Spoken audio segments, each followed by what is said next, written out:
YNW Melly's attorney, Drew Finling, recently shared updates regarding the rapper's potential release date, a story first reported by XXL.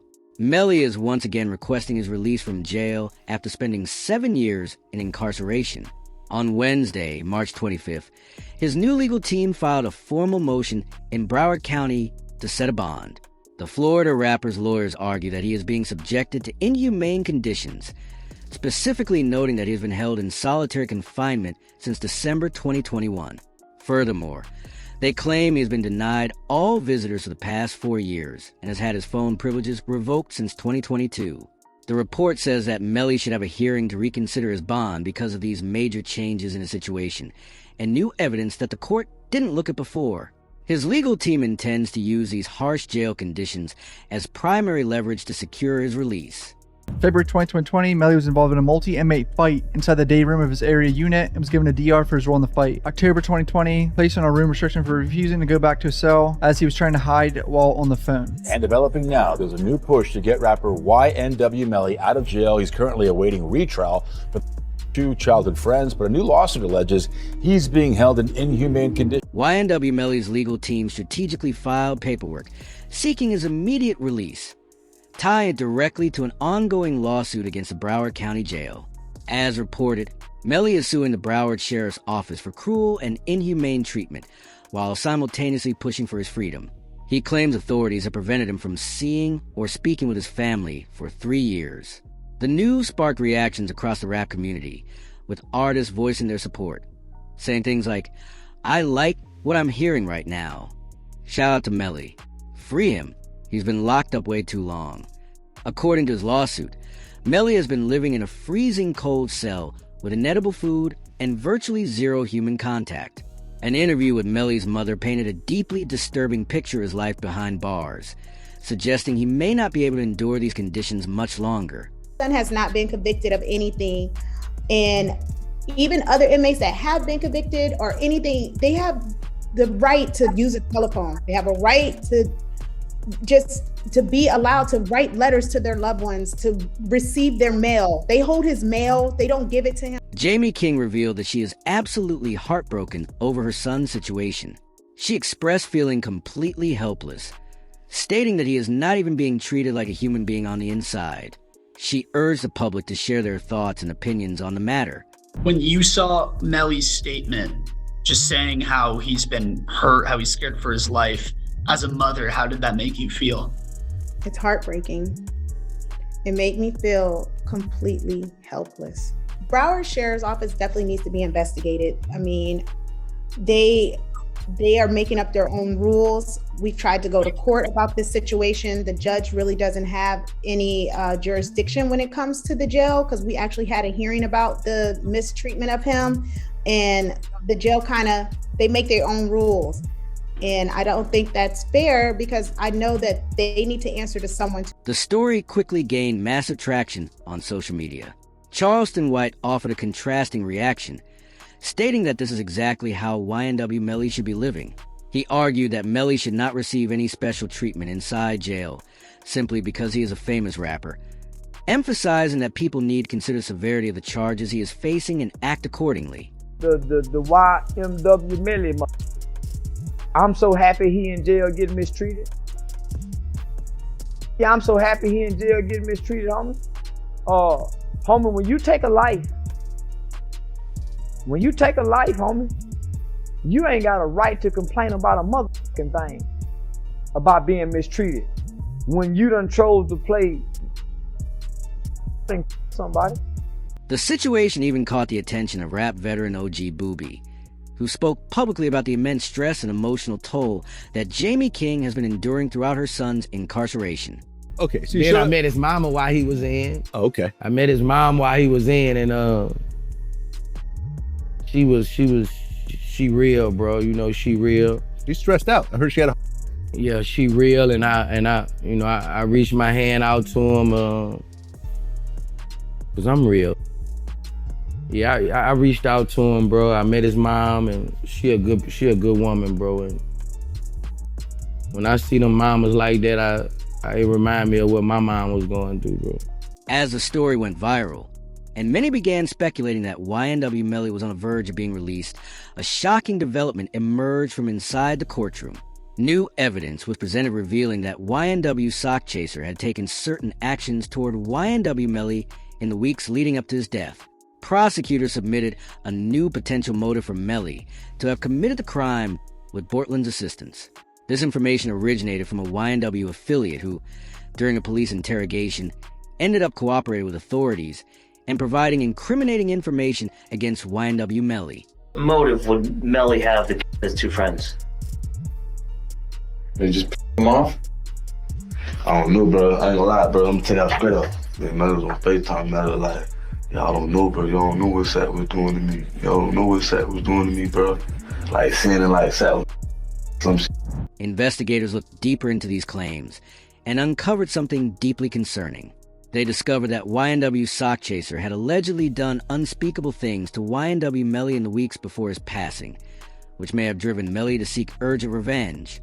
During their investigation, they also uncovered an interview with an Exo Block member who revealed that Melly had been reaching out to King Von for advice on how to handle someone. Did Von really tell you that Melly told him that he killed his two friends? He ain't come out and say, like, we got into an argument. And so, you know, if you know, when people could say something without saying it. And so he told me, like, once I posted what I posted, Von was mad at me. Bro, why you put up there, bro? Walk the bam. I'm like, you sitting up here, like, you know the love we got. You do this for us, but you gonna trust that his two friends? And he said, them was trying to extort him.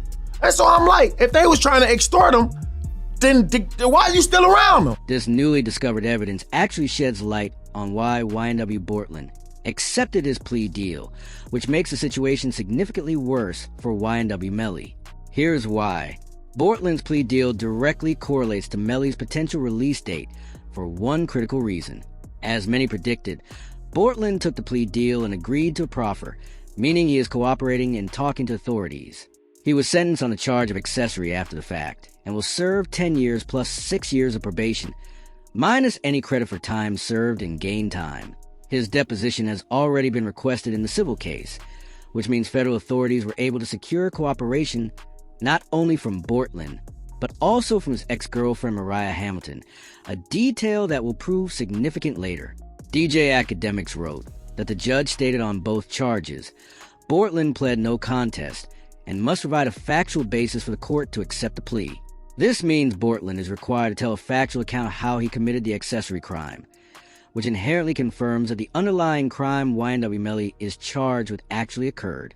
Academics explain that it is essentially a plea deal with a proffer, meaning Bortland cannot simply answer yes or no, but must provide a full and detailed account, comparing it to Ghana's plea deal in the YSL RICO trial. The tweet out saying people are upset. I said, this is a gonna plea. This is a gonna plea. This isn't a plea saying you have to tell on him, but this is a plea that you're going to have to provide all the details that they were missing to convict him. And that's why it's a gonna plea. Why do I say he signed a gonna plea? Because YNW Melly, and I watched the case, we covered it. YNW Melly's case is that, number one, you guys have not done a job to prove that this is actually they have proved, but prove that this is a homicide with this person being the offender. Also, the accessory after the fact plea confirms that Bortland, that's kind of like almost like a sub part of a conspiracy, except you weren't with the conspiracy at first. You came in after the fact. What that proved is that they came in. What that proved is that Bortland worked with someone after he acknowledged that a took place in trying to cover it up. You hear what I just said? When pleading to an accessory to after the fact, you have to acknowledge that the happened and you assisted someone or in some way to cover the. Now, if Melly's statement is, how do we know that? And then secondly, how do we know who did it? Because they said it was a drive-by. To put Academics' explanation in simpler terms, Bortland will be required to describe how the crime unfolded from his own perspective as someone who was inside the car that night. While it is true that he does not technically have to say YNW Melly's name, he does have to confirm to authorities that Sock Chaser and Juvie died as a result of a situation that occurred inside the vehicle. Once Bortland confirms that it was not a drive-by shooting, YNW Melly will essentially be finished regardless of whether Bortland explicitly names him. Will be flipping. He is going to be tell-all about anything he knows about the double case, and they will know if he's telling the truth or telling a lie when he gives his full quote unquote confession as to what happened that evening.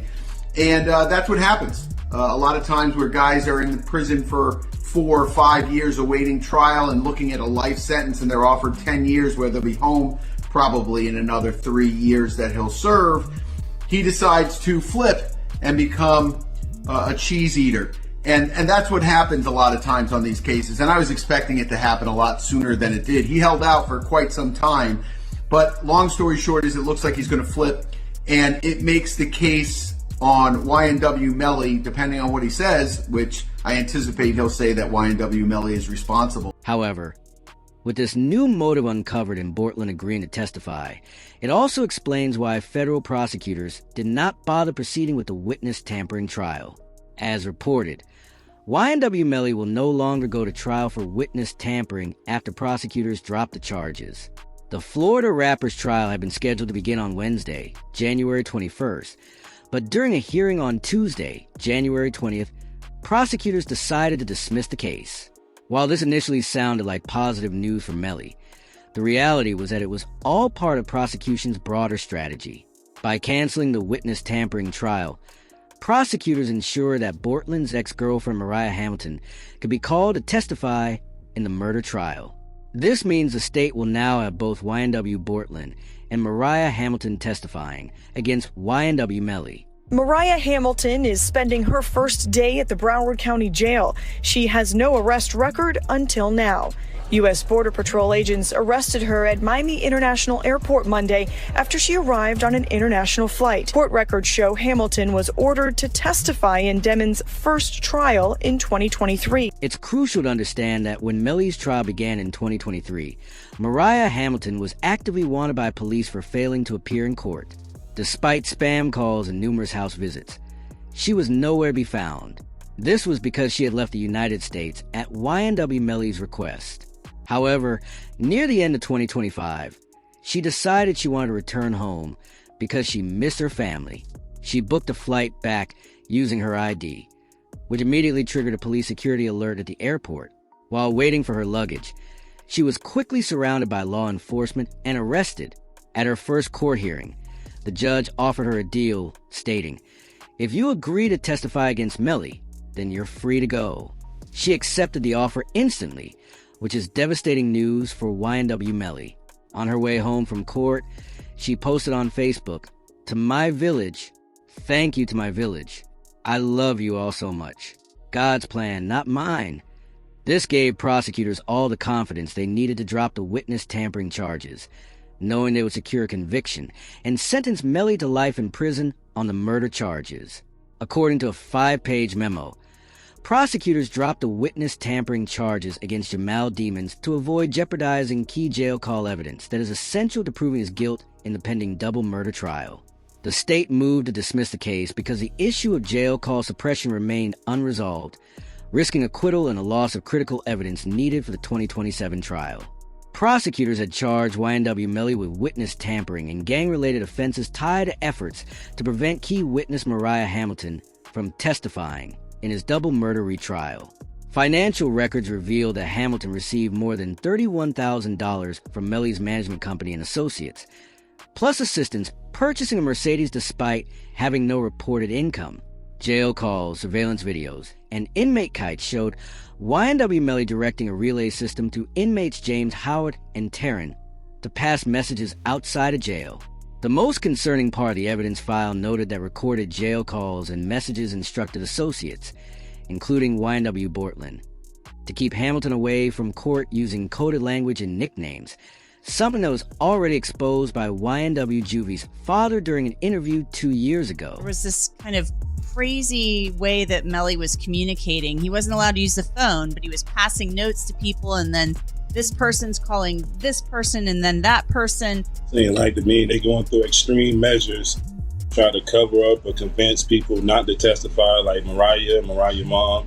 They was using code words like Rihanna and A$AP Rocky's baby mom. While everything appears negative for YNW Melly, the judge allowed Melly and his legal team to create one comprehensive bond release package to be presented in court to determine if he could win his release.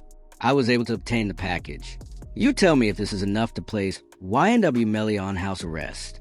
They started by sharing evidence from the original trial where the prosecutors themselves admitted that no firearm was ever recovered. So the first thing is I didn't have a firearm, so I can't know which firearm I'm going to use in order to replicate any of my tests. So I can't make tests for this determination because I don't know what firearm was used. Okay. This evidence supports the defense's claims that it was a drive-by shooting, as those who committed the crime drove away with the firearm. The defense then presented evidence that was discovered inside YNW Bortland's home in an attempt to prove to the court and judge that YNW Bortland is the real problem, not Melly. Melly's co-defendant YNW Bortland was booked into a Miami jail Monday night and is being held behind bars on an out-of-county warrant. We just confirmed the warrant is out of Broward County for witness tampering. The warrant obtained by Law and Crime Network states as follows. On or about April 10, 2023, continuing through and including July 22, 2023, Cortland Henry, aka Bortland, along with others, did unlawfully and knowingly engage in misleading conduct toward another person with the intent to cause or induce them to withhold testimony. The warrant continues the alleged witness had been summoned by the legal process to the jury trial of Jamel Dimmons, aka YNW Melly. The dates in the warrant are important. Jury selection for Melly started in mid-April, and a judge declared a mistrial on July 22nd, the same day the warrant claims Bortland allegedly tampered with the witness. The news reported.